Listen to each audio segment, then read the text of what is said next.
Bonjour et bienvenue à cette capsule technologique. Aujourd'hui, on va parler de transmission du mouvement par une chaîne. Donc, pour illustrer le principe, on va utiliser une chaîne à vélo, donc un vélo.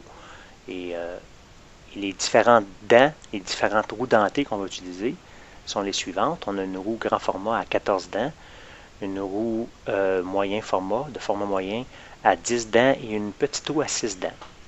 Donc, dans un premier exemple, ce qu'on remarque dans ce tableau, c'est que les deux roues dentées sont identiques. On a une roue dentée à 14 dents ici et là aussi. Donc, ce qu'on va essayer de voir, c'est lorsqu'on fait tourner cette roue, qu'est-ce qui arrive à celle-là? Est-ce qu'elle fait le même nombre de tours? Est-ce qu'elle en fait plus? Est-ce qu'elle en fait moins? Donc, on vérifie ça. Je tourne ici, cette roue, et on remarque que les deux roues ont fait le même nombre de tours. Donc, cette roue ici, c'est comme si ça représentait le pédalier du vélo. Cette roue-là, c'est la roue qui fait tourner la roue arrière du vélo. Et donc, celle-là, c'est la roue menante. Celle-là, c'est la roue menée. Donc, lorsqu'on fait tourner cette roue qui a 14 dents et l'autre est identique, on obtient le même nombre de tours. Donc, lorsqu'on fait un rapport entre les nombres de tours, la roue menée sur la roue menante, on obtient 1. 1 sur 1 qui donne 1. On va voir si en changeant la roue dentée à l'arrière ici, si en changeant sa dimension, on va voir si on obtient le même rapport. Donc, dans ce deuxième exemple, pour marquer qu'on a changé la roue arrière, on a mis la roue à 10 dents au lieu de 14. La roue menante, qui représente le pédalier, conserve la même dimension. C'est une roue à 14 dents.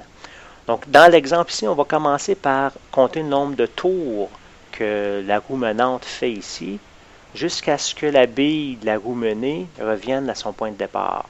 Donc, on va se concentrer sur celle-là. On pourra compter le nombre de tours faits par la deuxième roue par la suite. Donc, on commence par compter le nombre de tours faits par la grande roue. C'est un tour, donc c'est toujours pas vis-à-vis. Un deuxième tour, la bille ne revient pas à son point de départ encore. Un troisième, un quatrième. Et au cinquième tour, ça marche. Au cinquième tour, la bille de la roue menée est revenue à son point de départ. Donc, ça a pris 5 tours. On recule la vidéo. On repart ça. Maintenant, on va compter le nombre de tours faits par la deuxième roue ici.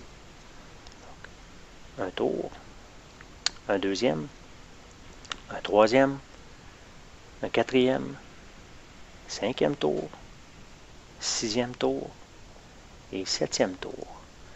Donc, ça a pris, lorsque le pédalier, lorsque la roue dentée à 14 dents fait 5 tours, la roue arrière, la roue menée, en fait 7. Donc là, on a un nouveau rapport. Si on place un nombre de tours faits par la roue menée sur la roue menante, on obtient 7 sur 5 qui donne 1,4. Donc, la roue dentée à 10 dents fait 1,4 tours pendant que la roue dentée à 14 dents en fait 1. Donc, on observe une tendance ici. Si la roue ici possède moins de dents, elle fait plus de tours. Donc ici, on va voir si la tendance se maintient. On va remplacer la roue à 10 dents par la roue à 6 dents. On va voir si, en diminuant le nombre de dents, si le nombre de tours augmente encore. Donc, on applique le même principe. On va commencer par compter le nombre de tours faits par le pédalier, par la grande roue. Et ensuite, on contrôle le nombre de tours faits par la petite. Donc, on déclenche.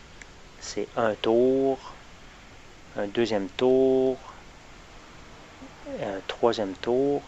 Donc, au troisième tour, on obtient, on revient avec la bille vis-à-vis le marqueur ici à l'arrière. Donc, ça a pris 3 tours. On va recommencer la vidéo. On va repartir ça. Et là, on va compter le nombre de tours faits par la petite roue à l'arrière. Attention, ne clignez pas les yeux, ça va vite un peu. Donc, c'est une fois, 2 fois, 3 fois, 4, 5, 6 et 7. Donc, pendant que la roue menante fait 3 tours, la roue menée en fait 7. Donc, on a encore un nouveau rapport. Si on place 7 sur 3, donc roue menée, le nombre de tours roue menée sur le nombre de tours roue menante, on obtient 7 sur 3 qui donne 2,3. Donc là, le nombre de tours a augmenté encore. La petite roue ici à 6 dents fait 2,3 3 tours, un peu plus de 2 tours, pendant que la roue menante en fait un. Donc on peut voir qu'il y a une tendance. Moins il y a de dents sur une roue, plus le nombre de tours augmente. Donc on a vraiment une relation ici inversement proportionnelle, c'est-à-dire que nos données varient en sens inverse. Hein, je diminue le nombre de dents sur une roue, le nombre de rotations augmente. À l'inverse, si j'augmente le nombre de dents sur une roue, le nombre de tours diminue. Donc, ça varie en sens inverse. On peut résumer cette relation-là entre le nombre de tours et le nombre de dents de la façon suivante, au niveau de modèles mathématiques. Si on réécrit les trois exemples, on s'aperçoit que lorsqu'on multiplie le nombre de tours par le nombre de dents de la roue menante et de la roue menée, on obtient le même résultat. Ici, c'est 14. Dans le deuxième cas, on a changé la roue menée. On a mis une roue à 10 dents. Donc, ça a pris 5 tours de la roue à 14 dents et ça a donné 7 tours de la roue à 10 dents. Ça donne 70 de chaque côté. Dans le troisième exemple, c'est la même chose. Ça a pris 3 tours de la roue à 14 dents et ça a donné 7 tours de la roue à 6 dents. Ça donne 42 de chaque côté. Donc, on peut écrire le modèle mathématique qui nous permet de dire que lorsqu'on multiplie le nombre de tours par le nombre de dents de la roue menante, ça donne le même résultat que le nombre de tours multiplié par le nombre de dents de la roue menée. Voilà.